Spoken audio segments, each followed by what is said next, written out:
నమస్తే మేడం. నమస్తే అండి. ఈరోజు ఏ మొక్క గురించి మాకు ఇన్ఫర్మేషన్ ఇవ్వబోతున్నారు మేడం? ఈ రోజు అందరికి కామన్ గా తెలిసింది, బాగా ఉపయోగించుకోగలిగేటువంటి మొక్క గురించి చెప్తాను. ఇది తెలియని వాళ్ళు ఉంటారు, ఎవరైనా దీన్ని ఐడెంటిఫై చేస్తారు. ఎలోబార్బుడెన్సిస్, ఎలోవెరా అంటారు కామన్ లాంగ్వేజ్ లో. ఆయుర్వేద సాంస్క్రిట్ లాంగ్వేజ్ లో దీన్ని కుమారి అంటారు. కుమారి అంటే దీని సినోనిమ్స్ మృత కుమారి అనేది కూడా ఉంటుంది. కుమారి అని ఎందుకన్నారు? ప్రతిదానికి ఒక పేరు బట్టి దాని యొక్క గుణాలు ఉంటాయి. అంటే కుమారులకి ఎక్కువ ఉపయోగపడుతుంది, యంగ్ ఫీమేల్స్ కి ఎక్కువ ఉపయోగపడుతుంది, టీనేజర్స్ కి ఎక్కువ ఉపయోగపడుతుంది అనే ఉద్దేశంతో దీన్ని కుమారి అన్నారు. ఘృత కుమారి అంటే ఒక జెల్లీ లాంటి ఒక మెటీరియల్ ఈ లీఫ్ లో లోపల ఉంటుంది కాబట్టి దీన్ని ఘృత కుమారి అన్నారు. ఇది కూడా చాలా వండర్ఫుల్, అందరికి అందుబాటులో ఉంది, చాలా ఈజీగా ఉపయోగించుకునే మెడిసిన్. అయితే ఈ కుండీలో ఒక చిన్న ఒక విశేషం ఉంది. ఏంటంటే రెండు ఉన్నాయి. ఇది కుమారి కాదు, ఇది కుమారి. ఎలోవేరా అందరికి తెలుసు, ఇది కూడా తెలుసు. ఇది కూడా రణపాల అంటారు, రణపాల చెట్టు. ఈ రెండు ఇది వెరీ గుడ్ కాంబినేషన్ అనుకోవచ్చు. ఎందుకంటే వాటి క్వాలిటీ వైజ్ ఒక దాంట్లో కామన్ గా యూజ్ చేస్తాం. ఏంటి? అగ్నిదగ్ధ వ్రణస్ అంటే బర్న్స్ లో, అయితే ఇంజురీస్ లో, ఎక్కడైతే కట్స్ ఉన్నాయో, బోన్స్ ఉన్నాయో, లేకపోతే వాపు ఇన్ఫ్లమేటరీగా వాయడం కానీ అలాంటి కండిషన్, ముఖ్యంగా కాలిన గాయాలకి చాలా బ్రహ్మాండంగా పనిచేసే మొక్క అన్నమాట. దీని గురించి మనం డీటెయిల్ గా మళ్ళీ చెప్పుకుందాం. సో ఈ రెండింటిని మనం మెయిన్ గా కాలిన గాయాలలో, అలాగే మామూలు గాయాలలో కూడా యూజ్ చేసుకోవచ్చు. ఎస్పెషల్లీ కాలిన గాయాలలో రెండింటిని యూజ్ చేయొచ్చు. కాబట్టి ఊరికే సరదాగా ఒక కుండీలో ఉంచడం జరిగింది. సో ముఖ్యంగా ఇప్పుడు మనం ఎలోవెరా గురించి, కుమారి గురించి, కుమారులకు ఉపయోగపడేటువంటి మొక్క గురించి చెప్పుకున్నాము. అందరికి తెలిసింది. సో కుమారి అంటే చాలా మంది ఫేస్ కి అప్లై చేసుకోవడం, హెయిర్ కి అప్లై చేయడం, ఒక జెల్లీ లాంటి స్ట్రక్చర్, మంచి మాయిశ్చరైజింగ్, మంచి కండిషనింగ్ చేసేటువంటి గుణం ఉంటుందని అందరికి ఎక్స్పీరియన్స్ ఉంటుంది చాలా. So it's a wonderful medicine in dysmenorrhoea and also in different menstrual problems. అంటే డిస్మెనోరియా అంటే జనరల్ గా పీరియడ్స్ వచ్చే ముందు, పీరియడ్స్ వస్తున్నప్పుడు చాలా మందికి తీవ్రంగా కడుపులో నొప్పి వస్తూ ఉంటుంది. సో దానికి వండర్ఫుల్ రెమెడీ కుమారియా.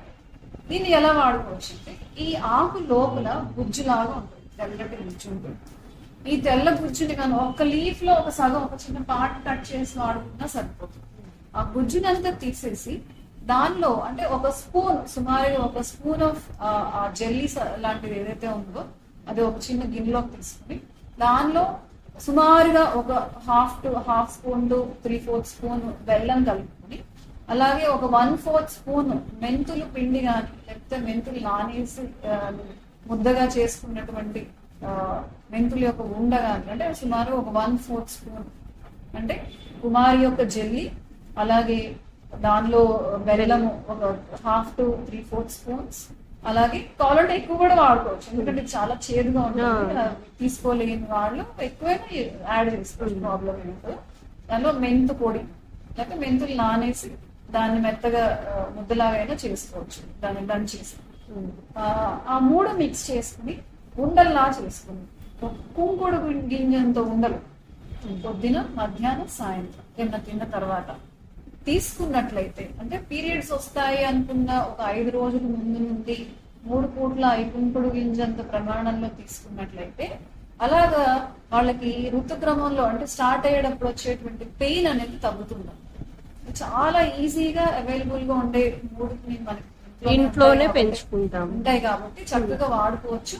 అలాగే పీరియడ్ ఉన్నటువంటి 2-3 డేస్ కూడా యూజ్ చేసుకోవచ్చు. అది చాలా యాంటీ స్పాస్మోడిక్ ఎఫెక్ట్ ఉంటుంది. ఫ్రెష్ గా చేసుకోవాలా మేడం? అంటే జనరల్ గా ఏంటంటే ఒకసారి చేసుకున్నట్లయితే ఒక 1 week 10 days వాడుకోవచ్చు. ఉంటాయి అలా ఉండల్లాగా చేసుకొని ఒక చిన్న డబ్బాలో పెట్టుకొని అలా ఒక సీజన్ అంటే ఒక సైకిల్ ఏదైతే ఉందో అప్పుడు వాడుకోవచ్చు. అంటే ఇది జెల్లీ కదా మేడం, వాటరీగా ఉంటది కదా, బెల్లం కలిపితే ఇంకొంచెం వాటరీ అవ్వచ్చు కదా? లేదు, అంటే మనం మెంతు పొడి ఇవన్నీ వేస్తాం కదా, డ్రై అయిపోతుంది. డ్రై చేయాలి ఆబ్వియస్ గా. అంటే మనం కలిపేటప్పుడే కొంచెం జిడ్డుగా అనిపించగా మెంతు పొడి ఇవన్నీ కలపగానే అది సరిపోతుంది. డ్రై చేసుకున్నా చేసుకోవచ్చు, అంటే మామూలు ఎయిర్గా డ్రై అయిపోతుంది.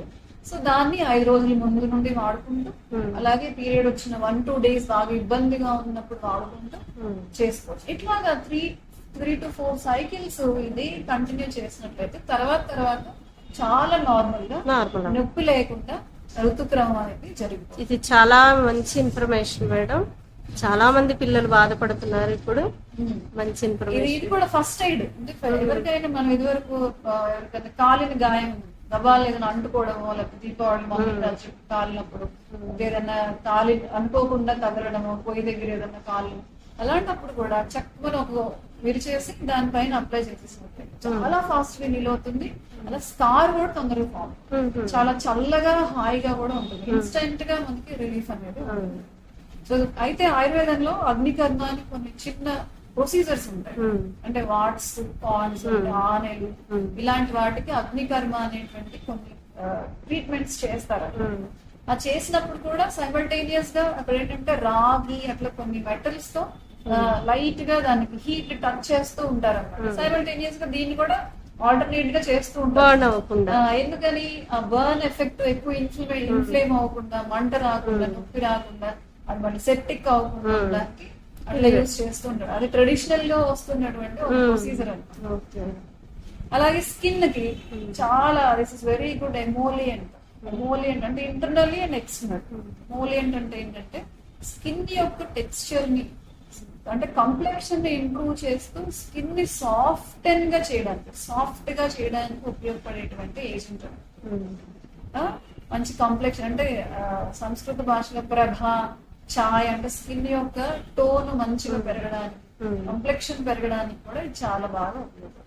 ఏ ఏజ్ వాళ్ళైనా వాడచ్చు, ఎవరైనా వాడచ్చు. దీనికి ఎక్స్టర్నల్ గా ప్రాబ్లం ఏంటి? ప్లస్ మనం ఏంటంటే కేవలం ఎక్స్టర్నల్ గా వాడుకునేవే చెప్పుకున్నాం, కానీ ఇంటర్నల్ గా కూడా చాలా ఎక్సలెంట్ మెడిసిన్స్.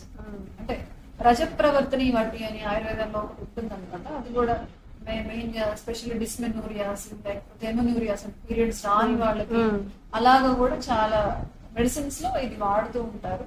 అట్లాగే అలోవెరా ఏంటంటే it's very good liver tonic also. Liver function ని ఎన్హాన్స్ చేయగలిగేటువంటి ఇది కూడా చాలా ఇంపార్టెంట్ మెడిసిన్. కుమారి ఆసవ్ అనేటువంటి ఒక మెడిసిన్ కూడా ఉంది ఆయుర్వేదంలో.